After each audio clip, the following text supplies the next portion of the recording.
Hello, welcome. I know it's been a little while since I've come on and chatted with you guys, but I wanted to step on today and I wanted to give some words of encouragement to those who are struggling with stepping out in faith and doing their new thing, whatever that is. And I know sometimes we often doubt, and we know that God has a plan for us and a purpose and all the things, but we are still in our human nature, and we still feel, and we still look at our circumstances. That is a constant reminder, and it makes you feel like, how could I get to that level when this is happening?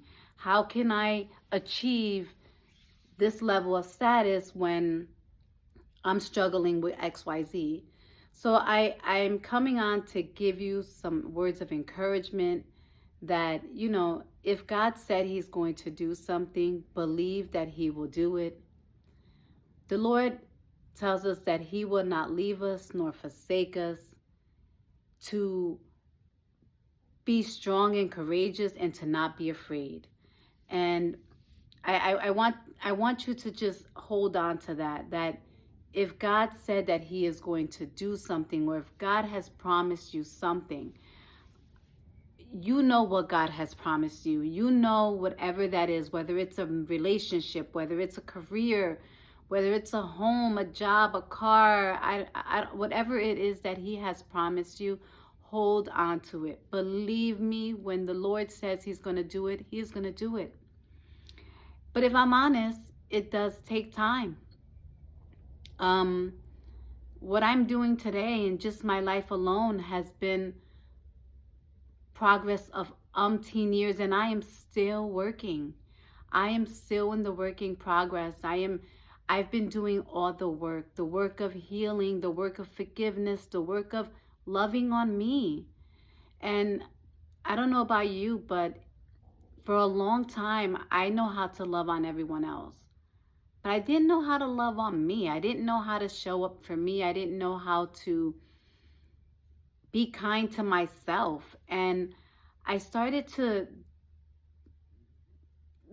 transition my life in a way, and put myself first, and value and hold on to what God has promised me.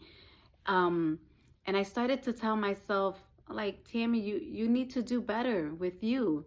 You need to love on you. You need to care for you.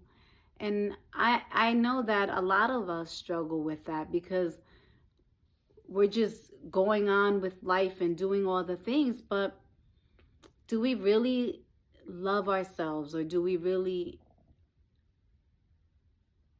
hold ourselves to what God's standards are for us? So if you are like me and you are a child of God, because we are all children of God, he has called us to represent him. And sometimes we go out and we quote all the verses, and we smile and we say all the things, but inside we're fighting those inner voices that are saying, yeah, fearfully and wonderfully made, but I don't feel wonderful. I'll be the head and the tail, but I'm struggling and I can't pay my bills. I'm a lender and not a borrower. I'm above and not beneath, but why do I feel lower than thou? So these are voices that we are going to have to keep fighting through with God's help. And it doesn't change when you get closer to God, and it doesn't change when you keep walking with God. It just gets, you're just able to address those things easier.